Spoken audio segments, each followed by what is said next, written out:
Well, guys, contrary to what President Trump wants, the Fed has kept rates the same.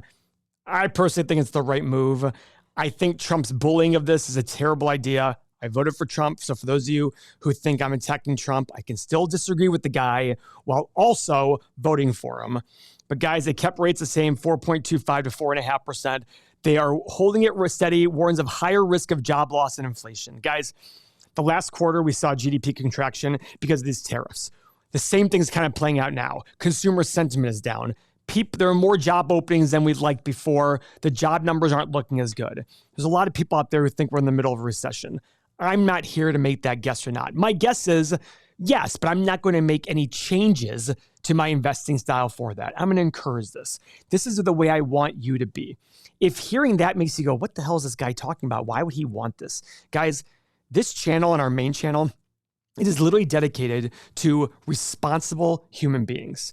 If you're financially responsible, want to get even more responsible, become a better investor, we're the channel for you. That same person is probably somebody who invests in themselves, who makes themselves the best worker they can at their office, at their job, and they will always have a job because they'll be productive people tend to find jobs. Now, are there these situations where there's mass layoffs because the business's fundamental demand goes down? Sure, of course there is. But those are temporary, and we always come out of every recession better, no matter how big or deep it is. Great financial crisis, COVID, the Great Depression. Guys, every recession in history, we come back better. We get rid of crappy businesses. We get rid of crappy employees and tell them, go get better. And they do. And that's the goal of this country, to become more and more productive. Rates staying the same.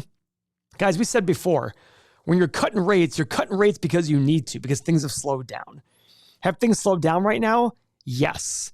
But are things still a little bit higher? Look at inflation. Inflation has not gone to the levels that the Fed was hoping to get it to. They are still worried about inflation here. Inflation's still peeking its ugly head right here, and that's something to consider. We have to remember this when we look at the Fed's decisions. The Fed isn't here to make the popular decisions. Granted, I do think that Fed Chair Powell was bullied in round one of Trump's first presidency into cutting rates. But I think since then, he's done a pretty good job of doing what was right. Is he going to be perfect? Absolutely not. But guys, here's a guy who's sitting in a room, who's supposed to be unbiased, not have any public influence, and his face is everywhere. His comments are everywhere. He's getting blasted by people on Congress, telling him to their face, you don't know what you're doing, you're ruining lives. And he's like, well, I think ruining 2 million jobs is better than ruining 100 million families. I think he's right when he says that. I don't feel, my personal opinion, I don't feel that he has as much ego as most people give him the accusation of having, but he's also sitting here saying, okay, well, I see numbers and they don't make sense to me. I'm not going to sit there and cut rates. If I'm worried about inflation, I'm not going to cut rates. What's interesting though, higher risk of job loss, that to me would scream, go cut rates. This is what he's trying to avoid. Guys, there's a thing called stagflation.